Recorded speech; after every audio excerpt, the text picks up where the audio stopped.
Bismillahirrahmanirrahim. Assalamualaikum warahmatullahi wabarakatuh.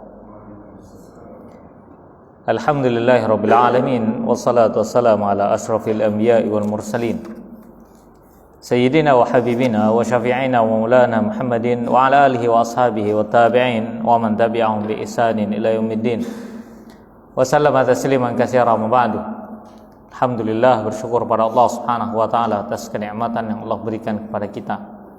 Salat serta salam tercurah limpahkan kepada junjungan Nabi kita Muhammad sallallahu alaihi wasallam serta kepada orang-orang yang senantiasa istiqamah dalam mengikuti sunnah beliau hingga yaumil qiyamah. Ma'asyiral muslimin rahimin rahimakumullah. Melanjutkan kembali pembahasan kita dari kitab min usuli aqidati ahli sunnati wal jamaah, dan kita masuk pada tema berikutnya, yaitu ciri khas atau diantara hakikat dari al-firqatu an-najiyah.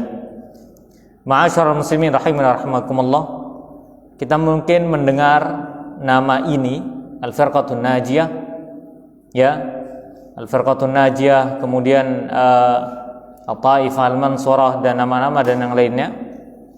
Maka kita sering mendengar nama tersebut atau kita minimal pernah mendengar nama itu. Akan tapi pertanyaan adalah, apakah kita tahu tentang hakikat dari al-firqatun najiyah, atau hanya kita hanya mendengar namanya saja akan tapi tidak tahu tentang hakikatnya, aslinya seperti apa? Karena banyak orang yang mengaku dirinya bahwasannya ia adalah al-firqatun najiyah. Banyak sekali kelompok-kelompok mengatakan seperti itu. Bahkan ada yang tidak segan-segan ya menggunakan nama tersebut bersamaan dengan penyimpangan-penyimpangan yang ada. Nah, ini merupakan salah satu di antara bentuk pengakuan, yang terkadang pengakuan ya hanyalah pengakuan tanpa disertai dengan bukti ya yang mengarah kepada bukti otentik bahwasanya dirinya adalah ahlus sunnah wal jamaah atau al-firqatu an-najiyah. Ma'asyiral muslimin rahimani wa rahimakumullah, hakikat dari al-firqatun najiyah merupakan suatu hal yang sangat penting untuk diketahui oleh seorang muslim. Karena ketika dia tahu tentang nama tersebut, dia harus tahu hakikatnya seperti apa. Jadi nggak boleh hanya sekedar ya yang penting saya tahu, saya merasa masuk ke sana tapi tidak tahu tentang hakikatnya. Ya, kita merasa diri kita ahlus sunnah, oke, bagus. Akan tapi pertanyaannya adalah, apakah kita sudah tahu tentang hakikat ahlus sunnah yang murni, yang asli seperti apa? Ya, karena ahlus sunnah pun ada yang asli, ada yang KW. Ya, apa KW? Imitasi, Pak. Ada yang palsu. Nah, begitu. Oleh karenanya kita harus tahu tentang hakikat dari al-firqatu an-najiyah. Ikhwan fillah rahiman rahimakumullah, al-firqatun najiyah merupakan suatu nama yang digunakan oleh Nabi sallallahu alaihi wasallam, yang mana nama ini merupakan pembeda dari semua nama-nama yang biasanya dipakai oleh para ahli bidah ya atas kebid'ahan mereka, atau menjadi pembeda bagi dari semua kelompok-kelompok yang ada yang menisbatkan diri mereka ke dalam Islam. Al-firqatun najiyah secara bahasa disebut dengan kelompok. Al-firqah itu artinya kelompok, an-najiyah yaitu selamat, kelompok yang selamat, kelompok yang selamat. Maka bahasa Arabnya disebut dengan al-firqatu an-najiyah. Kemudian al-firqatun najiyah, mengapa disebut dengan an-najiyah atau disifati dengan an-najiyah? Ya, ai an-najiyatu minan nar, karena ia selamat dari neraka. Disebut dengan al-firqatun najiyah, yaitu kelompok yang selamat karena ia selamat dari azab neraka. Mengapa demikian? Karena Nabi sallallahu alaihi wasallam mengecualikan. Kata Nabi sallallahu alaihi wasallam, "Sataftariqu ummati ala salasatin wa sab'ina firqatan." Wa sataftariqu ummati, dan umatku pasti akan terpecah belah menjadi 73 golongan. Kulluha finnari illa wahidah. Semuanya itu pasti akan masuk neraka. Artinya apa? Ya kalau dia punya iman nanti di neraka dulu, akan tapi setelah dosanya selesai, habis, bersih, maka ia akan kembali ke dalam surga Allah Subhanahu wa taala. Akan tapi ada satu golongan yang mereka tidak akan masuk neraka. Kata Nabi sallallahu alaihi wasallam, illa wahidah, yaitu satu golongan. Nah, satu golongan ini maka dalam bahasa Arab disebut dengan al-firqatun najiyah, yaitu kelompok, satu golongan yang ditolong oleh Allah Subhanahu wa taala. Allah selamatkan ia dari api neraka. Ya, Allah selamatkan ia dari api neraka.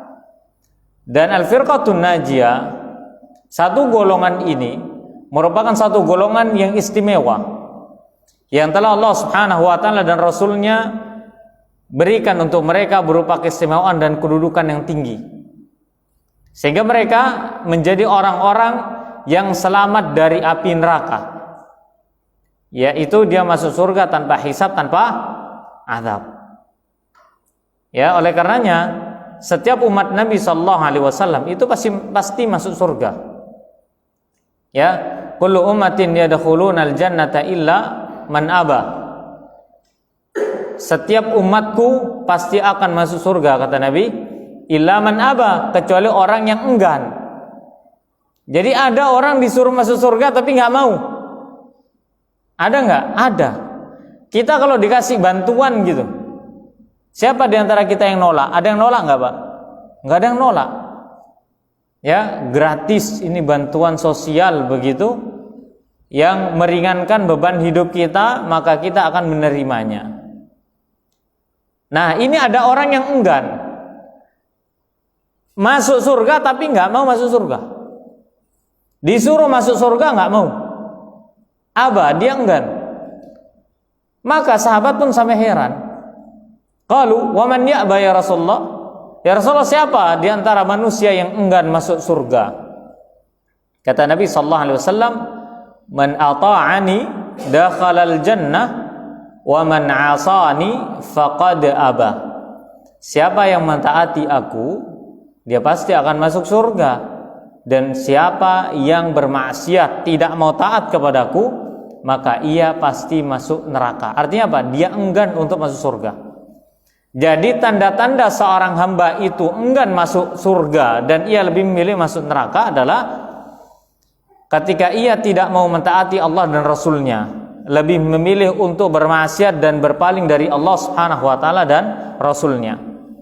Oleh karena Allah Subhanahu wa taala berfirman, "Wa may yushaqiqir rasul min ba'di ma tabayyana lahul huda wa yattabi' ghaira sabilil mu'minin nuwallihi ma tawalla wa nuslihi jahannam wa sa'at masira."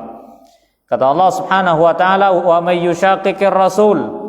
Siapa yang mengkhianati Nabi, bermaksiat kepada Nabi, tidak taat kepada Nabi, menghalangi dakwah Nabi, min ba'di ma tabayyana lahul huda, setelah datang penjelasan dan hidayah kepada dirinya, tapi dia berpaling, wa yattabi' ghaira sabilil mu'minin, dia mengikuti jalannya orang-orang mukmin. Dia tidak mau atau memilih jalan selain jalannya orang mukmin. Jadi begini, dinamakan dengan orang mukmin yang sempurna keimanannya ketika ia menyepakati, menyetujui seia sekata dengan Nabi sallallahu alaihi wasallam. Ketika dia mau mengikuti Nabi sallallahu alaihi wasallam, maka ini disebut dengan mukmin tulen, mukmin asli, mukmin murni, ya seperti ini. Ya. Akan tetapi ada kok di antara umat-umat Nabi sallallahu alaihi wasallam yang mana mereka mencari jalan selain jalannya orang mukmin. Suka melakukan perbuatan-perbuatan yang tidak dicontohkan oleh Nabi sallallahu alaihi wasallam. Suka melakukan perbuatan-perbuatan yang tidak boleh dilakukan oleh seorang mukmin. Apa kata Allah balasannya? Nuwallihi ma tawalla. Kami akan palingkan ia sejauh mungkin. Wa nuslihi jahannam, dan kami akan tempatkan ia ke dalam neraka jahannam wa sa'at masira. Dan neraka jahannam itu merupakan tempat yang paling hina, tempat kembali yang paling hina, yang paling buruk. Oleh karenanya disebut dengan al-firqatun najiyah. Ini bukan perkara gampang. Karena ketika seorang hamba ingin selamat dari azab neraka, masuk ke dalam surga tanpa hisab, tanpa azab, maka kewajibannya adalah mengikuti Nabi sallallahu alaihi wasallam tanpa bertanya dan tanpa membantah. Nah, kita ini terkadang, Pak, apa jemaah, suka banyak tanya urusan syariat. Betul enggak? Ya, kalau ke atas dasar kita tidak tahu, tidak mengapa, itu bagus. Justru terkadang kita ini bertanya untuk menyelisihi. Betul nggak? Iya. Bukan untuk dilaksanakan, Pak. Apalagi masalah fikih, Pak. Khilaf-khilaf begitu, Pak. Wah, paling seneng. Pokoknya kalau ada larangan dalam syariat terus ada ulama yang menghukumi makruh. Wah, sudah itu. Pendapat yang paling banyak dipilih, Pak. Yakin, Nana. Jadi ada nih seumpama hukum syariat yang mengatakan, oh ini haram. Nah, ternyata perkara haram itu disukai oleh kita. Terkadang kita ini mencari-cari pendapat yang tujuannya adalah untuk meringankan hukum haram itu minimal jadi makruh. Nah, giliran ada ulama ngomong makruh, itu panutan aneh itu. Wis pokoknya ana lebih memilih pendapat yang makruh. Enak kita. Ulama yang menentukan hukum makruh itu, Pak, mikir, Pak, mereka, Pak. Mereka tuh belajar, Pak, hafalan hadisnya banyak. Hafalan Qur'annya itu banyak. Ya, mereka pengambilan dalilnya itu mateng. Itu saja kadang salah. Lah kita yang nggak ngapa-ngapain, ya kan, tiba-tiba ngambil hukum itu seenak dan semau hati kita. Ya, makanya perbedaan kita dan para ulama itu jauh, Pak. Jauh sekali. Mereka itu terkadang kalau ada kebaikan, mereka segera kerjakan. Mereka, apa contohnya? Mengetahui keburukan, mereka jauhi, tidak bertanya. Contoh nih, jangankan masalah yang haram-haram ya, suatu perintah saja terkadang kita banyak milih, semau hati kita. Wis pokoknya yang enak, Ustaz. Yang enak menurut hawa nafsu kita. Contoh apa? Apa jemaah? Salat apa? Berjamaah. Oke, kalau musim corona ya masih maklum karena ada sebab kan gitu kan. Nah, ini nggak ada corona sudah reda, alhamdulillah. Ya, sudah sholat jamaah masjid sudah mulai dibuka, alhamdulillah. Nah, yang dulu biasanya nggak sholat jamaah pun setelah corona pun nggak sholat jamaah. Sebelum corona pun nggak sholat jamaah, Pak. Apalagi pas corona, wah tambah jadi apa? Alasan. Ya, iya begitu. Bahkan ada orang mengatakan, Pak, kenapa nggak sholat jamaah di masjid? Padahal sholat jamaah di masjid itu, Pak, menurut Nabi itu merupakan suatu kewajiban. Meskipun sebagian ulama mengatakan sunnah muakkadah, diantaranya adalah pendapat sebagian madhab Syafi'iyah. Oke, sekarang kalau Anda mau ngelihat ya, Imam Syafi'i rahimahullahu ta'ala, apakah beliau meninggalkan salat jamaah sekalipun pendapat beliau sunnah muakkadah? Enggak pernah. Imam Syafi'i berpendapat sunnah muakkadah, akan tapi beliau tidak pernah meninggalkan salat berjamaah. Nah, ini hebatnya ulama itu. Mereka bukan berarti berpendapat, oh kan ini pendapat saya dong ya, terserah saya mau sholat di masjid apa enggak gitu mereka. Kita yang terkadang, bukan terkadang, kita ini belum, Pak, sampai derajat ulama itu terlalu jauh kita.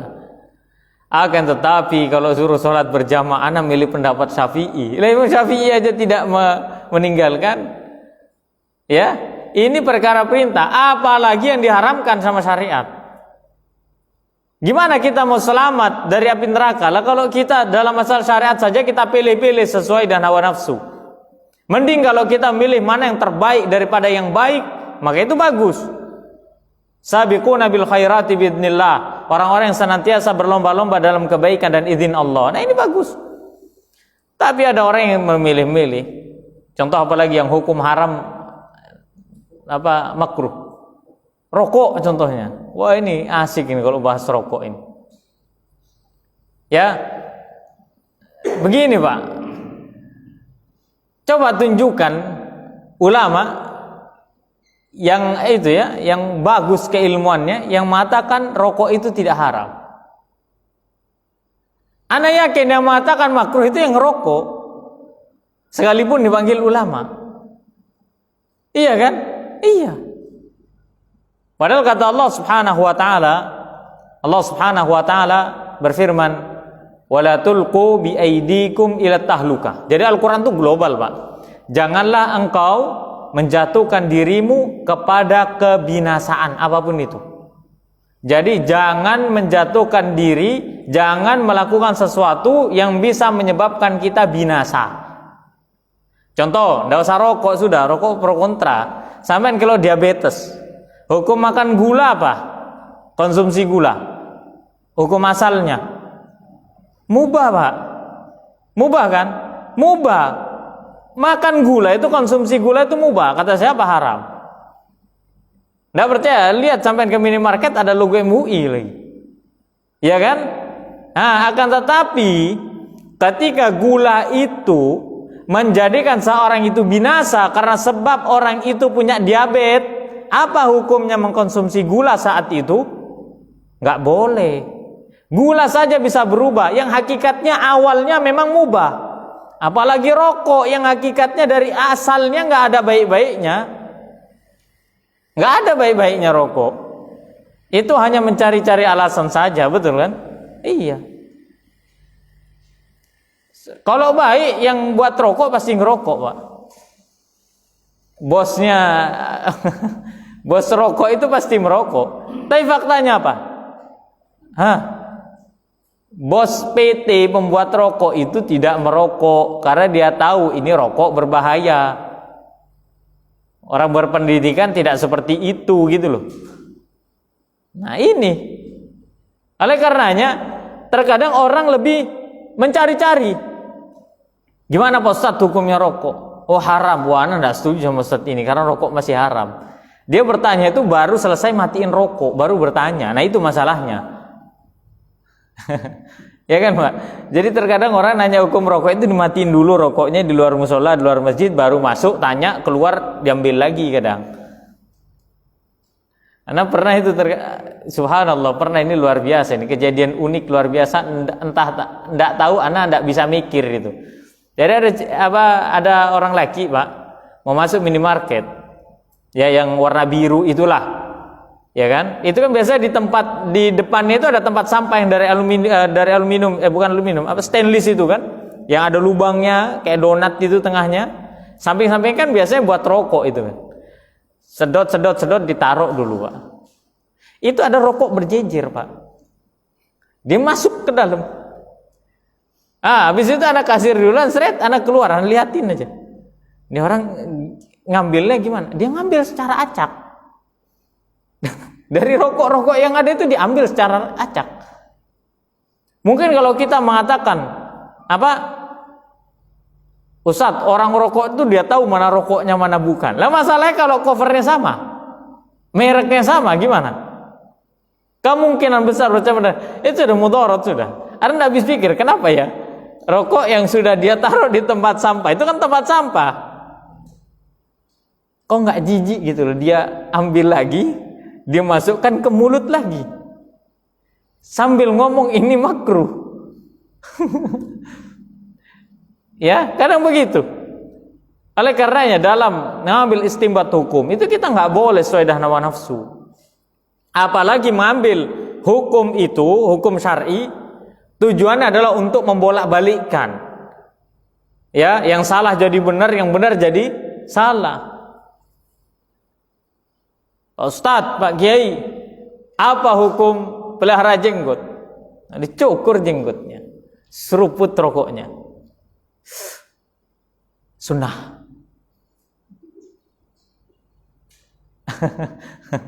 Ya. Jadi sambil rokokan sambil dicukur jenggotnya. Apa hukum pelihara jenggot? Sunnah. Bagus kan? Oh, begitu ya. Ya sunnah. Kemudian apa? Apa hukum sekarang hukum rokok? Makruh.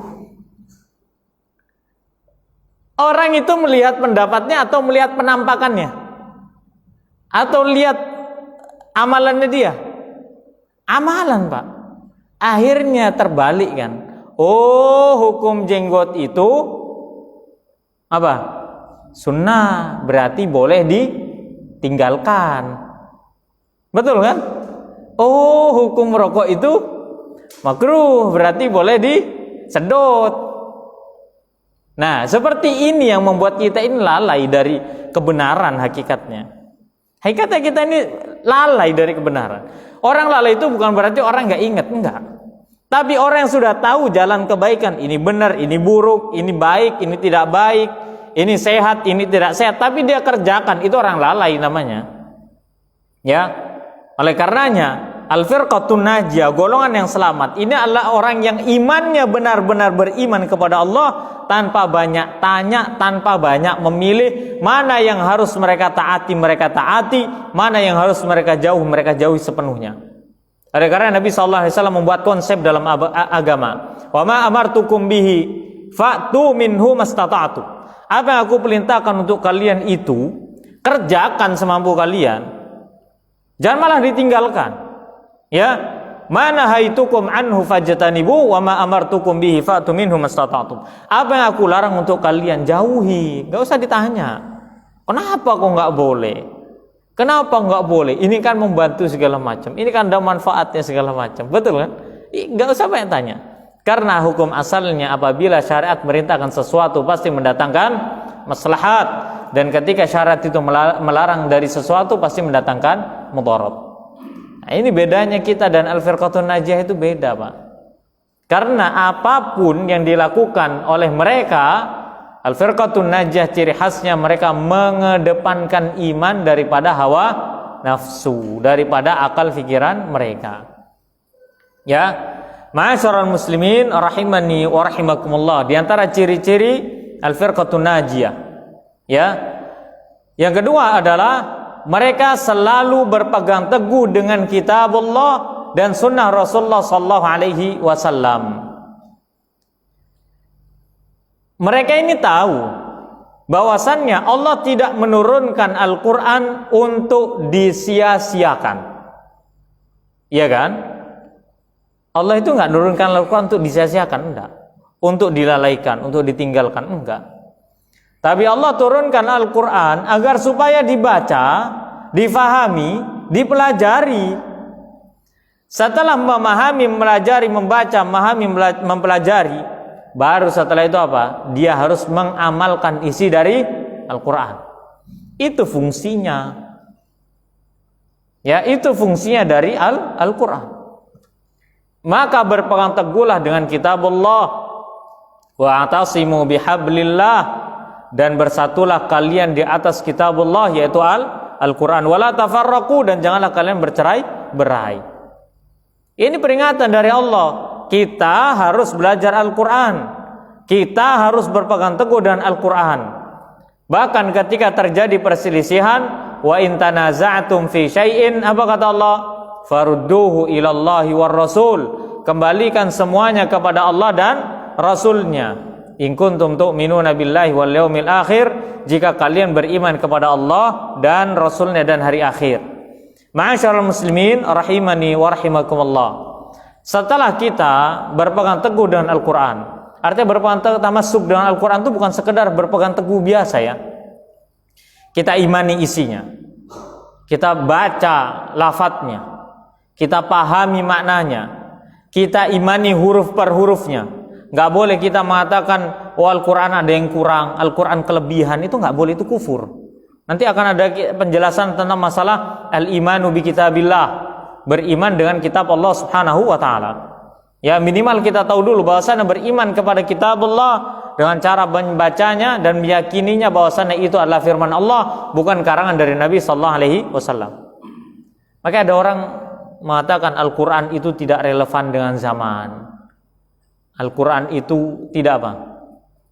Gak cocok kalau dipakai zaman sekarang. Al-Quran harus direvisi. Lah antum ngerevisi Tuhanmu dah. Kok bisa hamba itu ngerevisi Tuhannya? Kok bisa? Yang lebih berhak itu Tuhannya merevisi hamba. Makanya Allah turunkan Al-Quran supaya jadi apa artinya? Jadi alat untuk merevisi setiap hamba Allah itu. Jika ada kesalahan ditegur dengan ayat-ayat Al-Quran. Jika ada keburukan diubah dengan ayat-ayat Al-Quran. Itu fungsinya. Nah, terkadang kita nggak paham tentang Al-Quran itu, Pak. Oke, alhamdulillah kita membaca. Kalau membaca, hari ini sudah banyak yang baca Quran, Pak. Kalau sudah berapa ayat, Pak? kita muhasabah ini Pak sebelum tidur. Nanti pas rebahan malam Pak kita muhasabah dulu sebentar aja. 5 menit aja. Oh, kelamaan 5 menit Pak, keburu capek Pak. Ya, mungkin berapa semenit 2 menit. Ya Allah, apakah hari ini saya sudah membaca Al-Qur'an? Buka lembaran Al-Qur'an dibaca. Sudah apa belum ya? Nah, coba Pak. Kalau iya sudah, alhamdulillah berapa ayat, tinggal besok jadi penyemangat supaya ditingkatkan lagi kan. Nah, yang jadi masalah itu yang belum. Nah, itulah. Wah, belum lagi gimana, keburu ngantuk segala macam. Udahlah tidur aja. Nggak ada niatan supaya besok bangun untuk jadi lebih baik. Nah, ini susahnya kita ini. Sama Al-Qur'an kita ini susahnya bergaul. Betul kan? Susah bergaul dengan Al-Qur'an. Oke, alhamdulillah dalam masalah membaca kita berusaha untuk membaca. Tapi yang kedua adalah, sudahkah kita mempelajari maknanya dan memahami? Ya kan? Kadang orang cuma baca Pak. Terkadang kita itu anak sama antum sudah. Itu hanya membaca, tidak paham akan maknanya. Loh, bahkan yang lebih lucu lagi, ada orang hafal Quran tapi nggak tahu ini ayat tentang apa, itu nggak tahu. Kadang ada orang hafal Quran ditanyain, ayat tentang tayamum apa? Nggak tahu. Tapi antum hafal Quran 30 hafal. Ayat tentang apa contohnya? Had bagi pencuri. Apa? Nggak tahu. Tapi hafal Al-Quran 30 hafal. Jadi dia tahu lafadznya tapi tidak tahu maknanya. Ini yang musibah.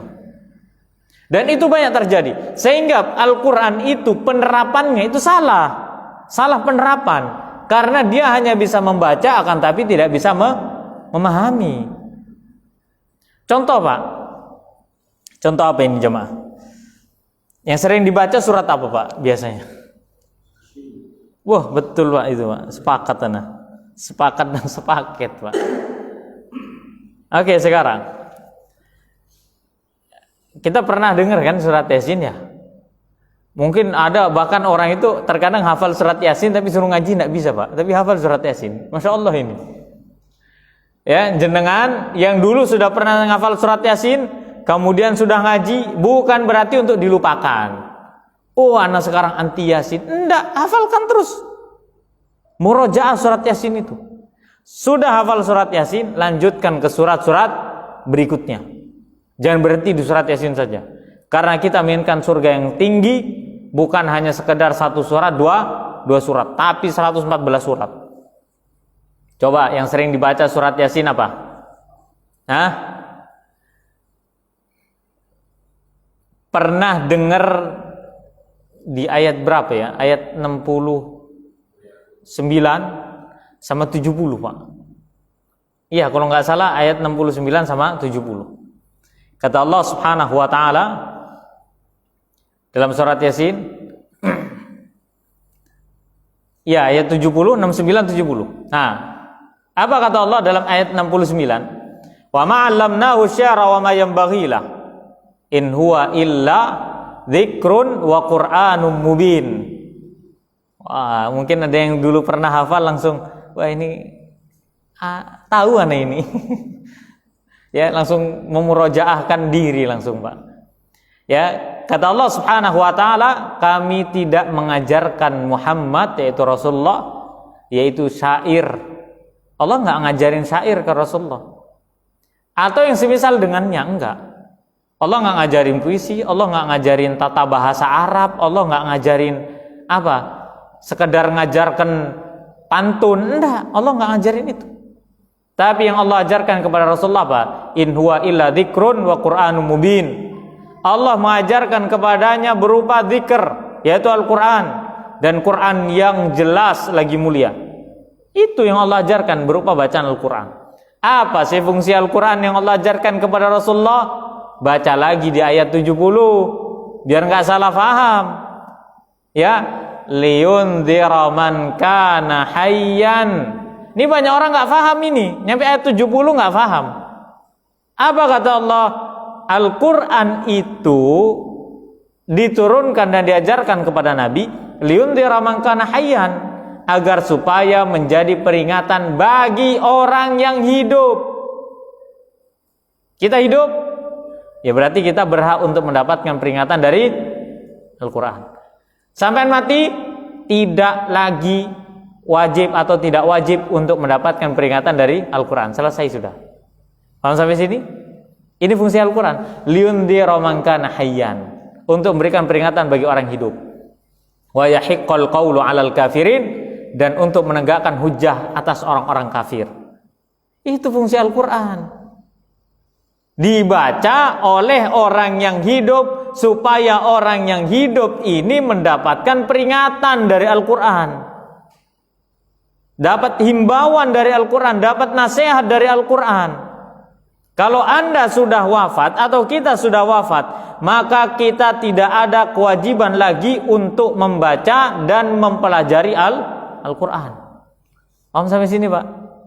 Ya, semoga ini bisa difahami.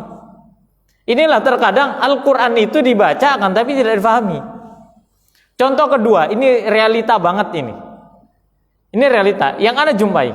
Jadi Anda pernah siang-siang, jam-jam 9, jam-jam 10-an, itu Anda ke warung tukang sayur, Pak. Apa kalau bahasa kita peracangan ya? Warung peracangan begitu, Pak? Iya, ya begitu Pak. Pokoknya Anda nggak tahu ya bahasa Jawanya apa gitu ya. Mohon maaf kalau kurang tepat. Jadi ada tukang sayur ini, ada tukunya. Nah, di samping tuku tukang sayur ini ada makbarohnya, ada kuburannya, Pak. Kuburan yang dimuliakan istilahnya begitu. Nah, kemudian pada saat berhentikan motor, turun, ini sudah turun sudah. Ya. Kemudian tiba-tiba apa? Dengar orang membaca Al-Qur'an dengan lantang karena menggunakan apa? Menggunakan speaker. Nah, seperti itu. Akhirnya sampailah pada firman Allah Subhanahu wa taala pada ayat di awal-awal kok masih ayat ke-6 sama ayat yang ke-7. Ya. Kalau nggak salah ayat 6. Ayat 5 dan 6.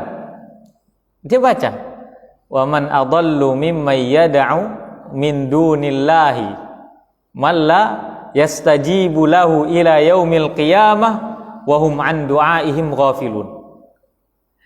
Ini Pak, jenengan kalau dengar kisah ana, kalau sampai di posisi ana begitu ya, terus kita tahu bahasa Arab, itu senyum-senyum Pak, senyum-senyum lucu. Lah kok bisa? Dia baca itu firman Allah Subhanahu wa taala di ayat yang kelima. Apa artinya?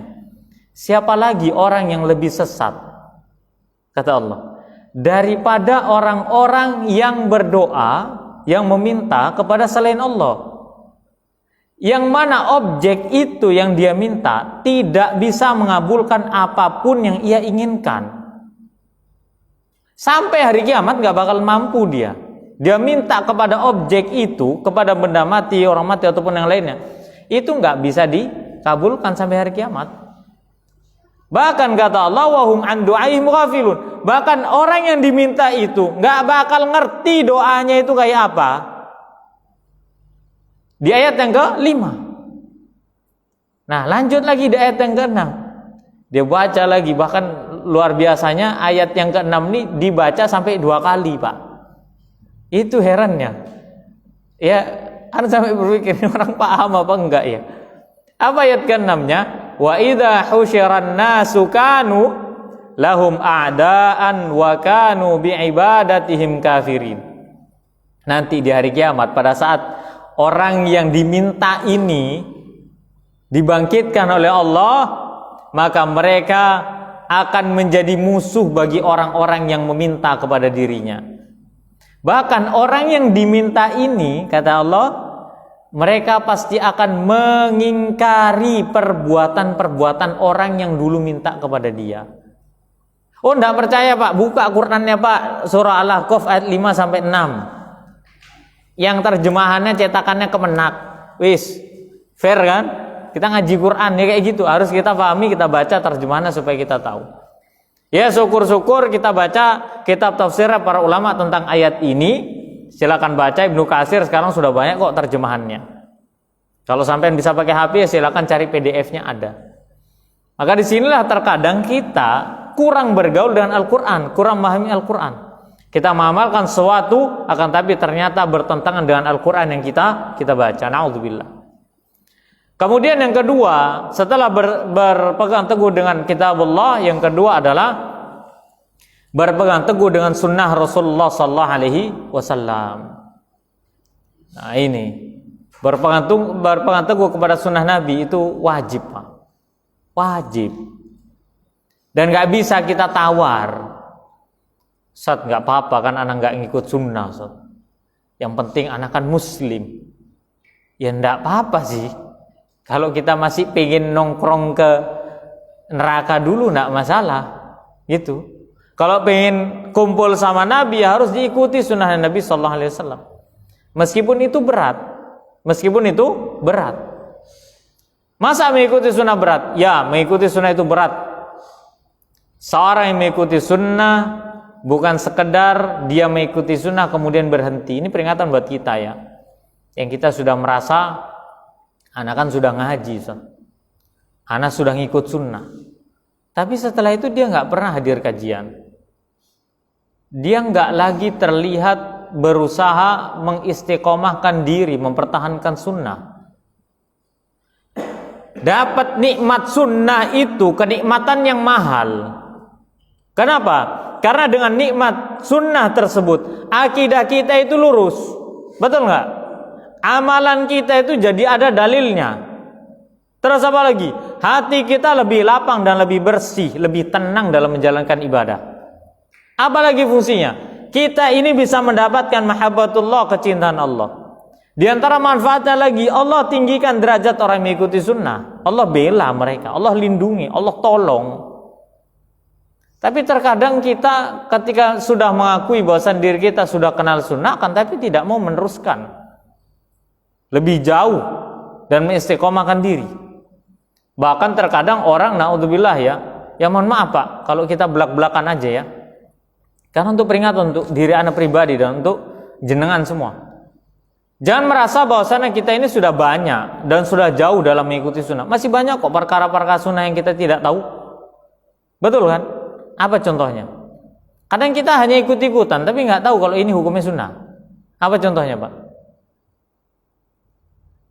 Siapa yang baru tahu? Siapa yang baru tahu? Yang baru tahu ya. Kalau sholat sunnah setelah sholat fardu, itu sunnahnya adalah bergeser walaupun sejengkal. Baru tahu nggak Pak? Kalau itu hukumnya sunnah. Atau selama ini melakukan hanya ikut-ikutan? Banyak kan Pak? Banyak. Iya kan? Iya.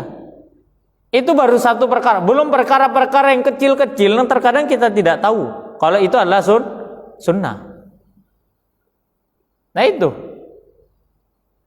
Adapun sholat geser tukeran, kemudian sering melakukan tukeran dengan kawan sebelahnya, itu tidak sunnah, bukan sunnah. Bahkan jangan sering dilakukan. Karena ketentuannya itu adalah cukup Anda bergeser satu jengkal itu sudah cukup. Intinya adalah supaya beda antara tempat di mana kita sholat fardu dengan sholat sunnah. Adapun kaifiyahnya, tata caranya, jangan dibatasi dengan tukeran. Terkadang kita dibatasi. Bisa kok sampai begini, sholat sunnah di luar bisa? Bisa. Karena hukum asal sholat sunnah itu adalah di rumah. Intinya adalah berpindah tempat. Mau sampean pindah ke rumah loh, boleh. Gak kurang jauh tak sampean. Kalau ke rumah, boleh Pak. Sama anak sholat isya sini, terus sholat sunnahnya ke rumah. Ke Bugul sana, berapa kilo dari sini? Kurang jauh. Sama rumah anak di Malang habis ngisi kajian, terus habis itu pulang ke Malang, nyampe rumah sholat sunnah, ba'diyah isya contohnya, boleh apa enggak? Boleh, karena hukum masalah sholat sunnah itu di rumah. Jadi jangan dibatasi dengan, oh pokoknya, ya boleh, anak nggak mengatakan nggak boleh loh ya, boleh saja. Cuman jangan ada anggapan oh sunnahnya itu harus bertukar sama teman sebelah. Enggak. Ini orang pergi kita geser dikit aja enggak masalah. Tidak masalah. Ya. Ini terkadang kita kurang memahami dalam hal ini. Sehingga ketika kita enggak tahu kalau ini sunnahnya seperti apa, penerapannya seperti apa, terkadang kita ini memaksa orang lain untuk sama dengan diri kita. Ya, ma'asyiral muslimin rahimani wa rahimakumullah, berpegang teguh dengan sunnah merupakan ciri khas dari Ahlus Sunnah wal Jamaah. Karena Ahlus Sunnah disebut dengan Ahlus Sunnah karena mereka adalah orang yang berpegang teguh dengan sunnah. Lakukanlah setiap sunnah Nabi semampu kita. Apabila kita tidak bisa, maka jangan mencela. Ini nggak boleh. Isya jam berapa ini coba? Kurang 2 menit. Taib. Jadi kalau kita nggak bisa mengikuti sunnah, itu jangan dicela. Jangan mencela orang mengikuti sunnah. Ya, karena begini, orang yang menghina sunnah Nabi itu merupakan ciri-ciri atau dalam hati memiliki ciri-ciri kemunafikan. Orang yang benci terhadap sunnah Nabi itu orang munafik. Dari zaman kapan? Dari zaman Nabi sampai kapan? Sampai kiamat. Dan terus jangan menjuluki orang yang mengikuti sunnah dengan julukan-julukan yang buruk. Nggak boleh, karena ini termasuk penghinaan. Mungkin kalau sekarang ya, Nabi SAW itu hidup, nangis beliau melihat betapa banyaknya umat yang mengikuti agama beliau, akan tapi tidak mau mengikuti sunnah beliau. Kalau seandainya beliau mendengar sebagian umat yang mencela sunnahnya, Nabi pasti akan murka, pasti akan marah. Karena bagaimana di zaman beliau saja ada orang yang memperolok-olok sunnah Nabi, Allah turunkan tentang ayat kemunafikan dan Allah cap mereka dengan kemunafikan. Oleh karenanya hati-hati, kemunafikan itu bukan cuma sekedar zaman Nabi selesai, enggak. Sampai kiamat justru tambah banyak orang yang munafik. Wallahu a'lam bishawab. Baik. Tafadhal.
Baik, kita lanjutkan sebentar sambil menunggu waktu iqamah.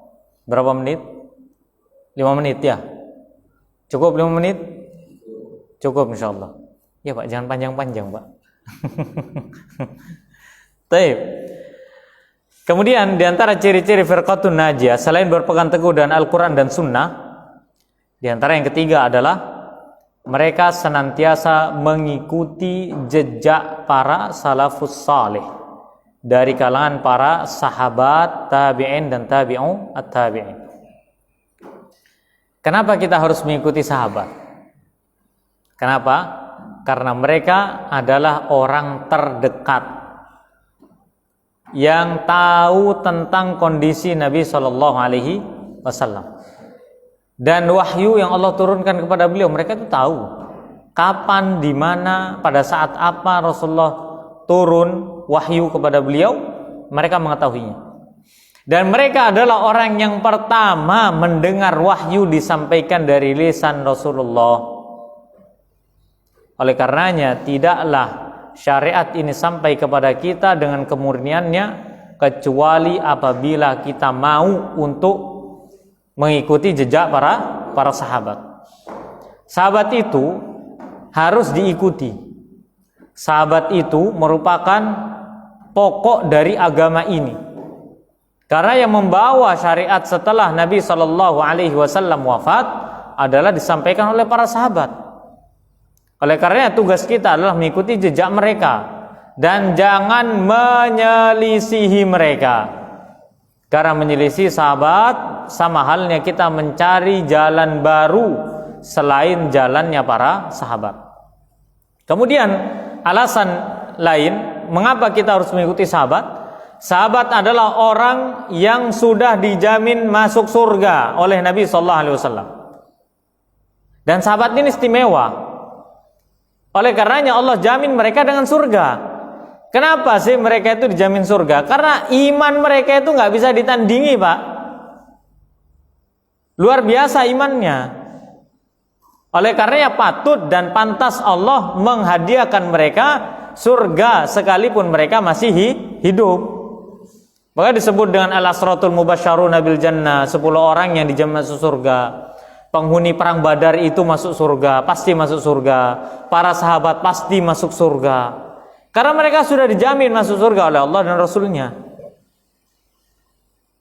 Luar biasanya mereka ketika sudah dijamin masuk surga, wah beda memang. Tidak menjadikan mereka malas beribadah. Tidak menjadikan mereka melakukan perbuatan-perbuatan yang dapat mengurangi iman. Mereka tidak melakukan itu. Sekalipun telah Allah ampuni dosanya yang telah berlalu dan akan datang dari mereka, Allah jamin mereka surga. Coba kita, Pak, dengan iman segini, Pak, dijamin surga. Wah, sudah, Pak. Tidak ada pengajian nih, Pak. Tidak ada azan sudah. Tidak ada sholat. Ngapain sholat? Kalau sudah masuk surga, nah. Iya kan? Iya, Pak. Lah, kita tidak dijamin surga aja tidak sholat, Pak. Kita nggak dijamin surga aja nggak ngaji, nggak mau beramal soleh. Kalau toh seandainya beramal soleh naik turun, Pak, nggak istiqomah. Ini nggak dijamin surga, apalagi dijamin surga dengan keimanan kita yang seperti ini. Kalau kita mengatakan mungkin saat kalau kita dijamin surga, insya Allah iman kita bakal naik. Loh, enggak. Kalau iman kita sudah naik baru kita dijamin surga. Nah, masalahnya naiknya iman kita seperti iman sahabat itu kapan? Iya kan? Iya. Sedangkan telah Allah jadikan potret kehidupan terbaik bagi kita adalah sahabat yang imannya itu sulit untuk ditandingi. Dialah lafaz dari Nabi SAW, la tasubbu ashabi. Janganlah kalian mencela sahabatku. Seandainya salah seorang di antara kalian berinfak dengan satu gunung Uhud emas, maka tidak akan sama seperti halnya sahabat yang berinfak satu genggam, yaitu dari biji gandum. Artinya pahalanya lebih besar sahabat daripada kita. Jauh, Pak. Ya, dalam sedekah saja kita nggak bisa menandingi satu genggamnya sahabat, sekalipun kita bersedekah satu gunung Uhud emas. Ya, maka bagaimana dengan keimanan yang lain? Itulah. Oleh karena kenapa kita harus mengikuti sahabat lagi? Karena jalan keselamatan hanya ada pada jalan yang mereka lalui. Ya, jalan surga itu. Oleh karena Nabi SAW mengatakan apa? Di antara ciri-ciri al-firqatun najiyah adalah hum man kana ala misli ma ana alaihi al-yauma wa ashabi. Yaitu orang-orang yang senantiasa berusaha untuk sama seperti diriku dan sahabatku, perbuatannya, ucapannya, kelakuannya, semuanya sesuai dengan aku dan para sahabatku hari ini. Jadi kalau dulu Nabi tidak melakukan hal-hal yang berkaitan dengan masalah kebid'ahan, ya jangan dilakukan. Sahabat tidak melakukan, ya sudah jangan dilakukan. Rasulullah melakukan A, B, C, D, kita lakukan. Sahabat lakukan A, B, C, D juga kita lakukan. Apa yang menjadi syariat dari Allah dan Rasulnya kemudian diikuti oleh para sahabat, kita wajib untuk mengikuti. Dan ini adalah ciri-ciri dari al-firqatu an-najiyah. Wallahu a'lam bishawab. Semoga Allah Subhanahu wa taala menjadikan kita sebagai atau termasuk kepada golongan yang selamat, agar supaya kita bisa diselamatkan dari api neraka, dimasukkan ke dalam surga dalam keadaan tanpa hisab, tanpa azab. Dan kita harus berdoa kepada Allah, jangan pesimis, minta surga yang tinggi, jangan minta surga yang rendah. Jangan pesimis, yang optimis kepada Allah, semoga Allah, ya Allah berikanlah kepada hamba surga tertinggi, surga Firdaus bersama Rasulullah. Semua minta sudah. Karena doa itu sudah gratis, Pak. Tinggal kita minta kepada Allah Subhanahu wa taala. Insyaallah ma'asyiral muslimin, di pertemuan berikutnya kita akan membahas masalah hakikat dari Ahlus Sunnah wal Jamaah. Jadi tema berikutnya adalah kita masuk pembahasan hakikat dari Ahlus Sunnah wal Jamaah. Wallahu a'lam bishawab. Subhanakallahumma rabbana bihamdika asyhadu an la ilaha illa anta astaghfiruka wa atubu ilaik. Assalamualaikum warahmatullahi wabarakatuh.